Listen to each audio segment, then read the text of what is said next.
अस्सलाम वालेकुम जी। जो इल्ज़ाम लगा ट्रंप के ऊपर कि उसने रूस के साथ मिलके अमेरिकन इलेक्शन को मैनूवर किया था, तो बहुत सारे लोगों को ये समझ नहीं आई कि ये क्या हुआ है। और सोशल मीडिया के दौर में हम जी रहे हैं। इस वक्त सोशल मीडिया और उसका असर जो है वो सर चढ़ के बोल रहा है और यूँ बोल रहा है कि उसने मेन स्ट्रीम मीडिया को बिल्कुल गैर मुअस्सर और बेवकूफ़ बना के रख दिया है। मेन स्ट्रीम मीडिया भी जो है उसका वो प्रोग्राम देखा जाता है या डिस्कस होता है जो सोशल मीडिया के ऊपर डिस्कस होता है। ये एक हकीकत है और इस हकीकत को जितनी जल्दी तस्लीम कर दिया जाए बेहतर है। जो नहीं तस्लीम करेगा वो पीछे रह जाएगा। पाकिस्तान के दुनिया इंसानी तारीख़ के अंदर सबसे पहला मीडिया जो था वो प्रिंट मीडिया था। जब अखबार रसाले वगैरह छपना शुरू हुए और लोगों तक अबलाग शुरू हुआ अल्फाज के ज़रिए, फिर उसके बाद सबसे पहले फिर लोगों जो इलेक्ट्रॉनिक मीडिया कह लें आप, वो आया हमारे यहाँ रेडियो की सूरत में। और रेडियो जो था वो पहली जंग अज़ीम और दूसरी जंग अज़ीम के अंदर एक इंस्ट्रूमेंट ऑफ वॉर के तौर पे इस्तेमाल हुआ। दुश्मन के अंदर घुसे हुए जो जासूस होते थे उनको रेडियो के सिग्नल्स के ज़रिए या रेडियो प्रोग्राम के ज़रिए मैसेजेस दिए जाते थे। उसके बाद 60 की दिहाई के अंदर, गुज़िश्ता सदी की 60 की दिहाई के अंदर हमने देखा कि इस आवाज़ के ऊपर तस्वीर भी आ गई और टीवी वजूद में आ गया। और जब स्टार वार प्रोग्राम जो था वो ख़त्म करने का ऐलान हुआ रूस के टूटने के बाद, तो वो जो तैयारे हमने लॉन्च कर लिए थे उसका क्या करें। जो इंटरनेट हमने बना लिया था तो उसको कमर्शलाइज़ कर दिया गया।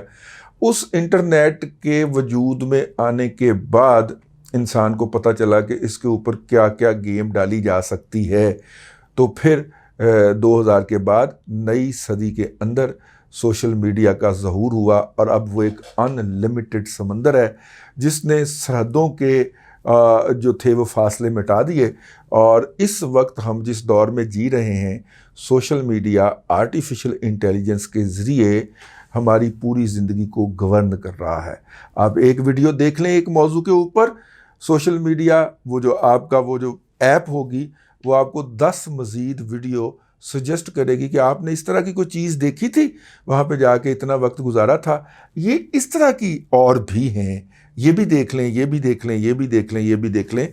और यूँ आप उसके अंदर इतना मटीरियल पड़ा हुआ है कि यूँ वो आपको घेर लेता है, कैच करता है, आपका ज़्यादा से ज़्यादा टाइम अपने साथ गुजारता है और अपने आप को इंगेज करता है। मैंने पहले भी अर्ज़ किया था कि वो जो डाटा चोरी होने की बात होती है, ये रूस ने डाटा चोरी किया अमेरिकन का और उसकी बुनियाद के ऊपर इलेक्शन पे के नताइज पे असरअंदाज हुआ, तो वो भी यही था कि लोगों को बम्बार्डमेंट की गई।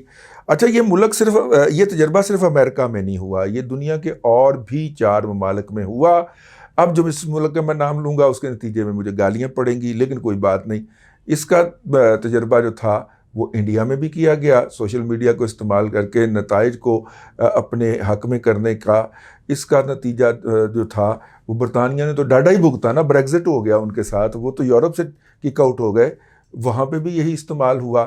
और पाकिस्तान चौथा मुल्क था जहाँ पे इसको इस्तेमाल किया गया। सोशल मीडिया का डाटा चोरी होना, इकट्ठा होना, ये क्या है? मतलब ये आपके रवैयों का होता है। डाटा को ये नहीं होता कि आपकी डेट ऑफ बर्थ ये है, आपका नाम ये है, फ़लाँ जगह पे रहते हैं, आपका शनाख्ती कार्ड नंबर ये है, ये नहीं डाटा समझा जाता। डाटा आपका बिहेवियर होता है। जो ट्विटर भी बेचता है, जो फेसबुक भी बेचता है, जो टिकटॉक भी बेचता है, और वो बताते हैं कि इस इलाके में रहने वाले या ये लोग, ये जो हैं इनके मुआशरती रवैये ये हैं, ये अपना रोज़ाना का जो वक्त है जो सोशल मीडिया में गुजारते हैं या सोशल मीडिया पे गुजारते हैं, तो वो बताता है। अब वो ऐप जो रहती है वो उसके ऑपरेटर्स बताते हैं कि ये शख्स इतने बजे लॉग इन करता है, फिर ये शख्स जो होता है वो इस वेबसाइट पे या इस ऐप पे इतने वक्त गुजारता है, इस पे इतना वक्त गुजारता है, इस पे इतना वक्त गुजारता है। उसकी बुनियाद के ऊपर उस शख्स की प्रोफाइलिंग की जाती है और प्रोफाइलिंग करके फिर उसको वो डाटा फीड किया जाता है। मसलन मुझे जो सोशल मीडिया ज़्यादातर दिखाएगा वो इकॉनमी के रिलेटेड چیزیں مجھے دکھائے گا کہ اس گورنمنٹ نے اتنی ترقی کر لی ہے اور اس گورنمنٹ نے اس طرح ترقی کے پہاڑ کھڑے کر دیے ہیں. یہ ہوتا ہے وہ ڈیٹا. اب سوال یہ پیدا ہوتا ہے کہ جب ایک گمراہی کا ایک بہت بڑا جھکڑ اور سونامی چلا گیا، یہ جو سونامی کی مثال دیا کرتے تھے نا، اس کے منہ سے سونامی ابلا کرتا تھا، جھوٹ کا، تمار کا، الزامات کا، یہ انہوں نے سوشل میڈیا پہ سونامی ہی برپا کیا تھا اور لوگوں کے ذہن اتنے مسموم کر دیے ہیں کہ اب وہ باقاعدہ کاٹتے ہیں. بھونکنے سے بات آگے گزر گئی ہے، باقاعدہ کاٹتے ہیں اور گالیاں بکتے ہیں.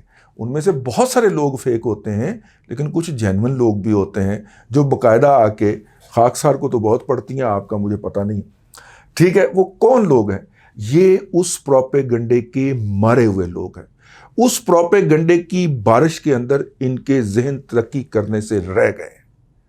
لہٰذا ہوتا کیا ہے کہ جب وہ ان کو اپنے نقطہ نظر کے مخالف کوئی چیز ملتی ہے، مثلا ہم سوشل میڈیا کے اوپر ایجوکیشن کی اسکالرشپ بہت زیادہ لوڈ کرتے ہیں، اب جو بھی ہمارے پاس آتے ہیں، اور ہمیں بھی جو لوگ ہماری اس صفت سے آگاہ ہیں وہ بھجواتے ہیں. تو ان کو جب ہم لوڈ کرتے ہیں تو لوگ اس سے مستفید ہونے کے لیے تشریف لے آتے ہیں، ہمارے فالوور بن جاتے ہیں. لیکن جیسے ہی ہم اس حکومت کے اوپر تنقید کرتے ہیں اور وہی لوگ جنہوں نے ہماری اس پوسٹ سے فائدہ اٹھایا ہوتا ہے وہ اس فائدے کو سائڈ پہ رکھتے ہیں تو ہمیں گندی گالیاں بکنا شروع کر دیتے ہیں. یہ بالکل ویسے ہی ہے. یہ آپ ذہن سازی کا آپ لیول چیک کریں کہ لیپ ٹاپ دیتا تھا شہباز شریف، اور اسی لیپ ٹاپ سے لاگ ان ہو کے، اور مفت انٹرنیٹ بھی، اسی لیپ ٹاپ سے لاگ ان ہو کے اس مفت انٹرنیٹ کے ذریعے شہباز شریف کو گالیاں بک کے آتے تھے. ذہن سازی ایسی کر دی گئی تھی اور اس میں پورا پاکستان کے جو ادارے انوالو تھے. میں ایک یونیورسٹی میں پڑھایا کرتا تھا کسی دور میں ریگولر فیکلٹی کے طور پہ، تو ہمیں بھی کال آتی تھی کہ جناب وہ پی ٹی آئی کی ممبر ساز بس جو ہے وہ آ رہی ہے تو آپ ذرا کلاسیں چھوڑ دیں. تو کلاسیں چھوڑ دی جاتی تھیں انتظامیہ کی طرف سے. پرائیویٹ یونیورسٹی تھی، وہ وہاں پہ جاتے تھے، گلے کے اندر لال پٹا پہنتے تھے، کتے والا پٹا نہیں، ویسے وہ جو لٹکاتے ہیں 2 رنگا پٹا پہنتے تھے، اور وہاں پہ کوئی انگوٹھے یا دستخط کر کے یا کوئی فارم فل کر کے واپس آ جاتے تھے. اس کے اندر پاکستان کی پوری ریاست اور اس کے ادارے شامل تھے کہ عمران خان صاحب کو کیسے ایک مقبول اور مہاتما قسم کا لیڈر بنانا ہے. تو اب سوال یہ پیدا ہوتا ہے جس کے لیے میں آج آپ کی خدمت میں اس ولاگ کے ذریعے حاضر ہو رہا ہوں کہ یہ جو ذہن کے اندر ایک خناس سما دیا گیا ہے، یہ جو کینسر ذہنوں کے اندر تشکیل کر دیا گیا ہے، یہ کیسے نکلے گا؟ اور یہ جو ایک پوری نسل گندی پیدا ہو گئی ہے اور تباہ ہونے جا رہی ہے، اپنے آپ کو بھی تباہ کرے گی اور دوسروں کو بھی تباہ کرے گی اور دنیا بھر کے اندر ہمیں جوتے پڑوائے گی. اس نسل کا خاتمہ کیسے ممکن ہو؟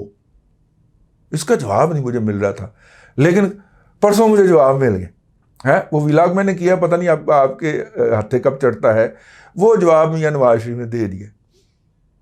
تھی کہو کہ میں نہیں نواز شریف کا چیلا ہے کہاں؟ نہیں، میاں نواز شریف نے 2 حرفی جواب دیا ہے کہ جنہوں نے یہ گند ڈالا ہے وہ یہ گند صاف کریں.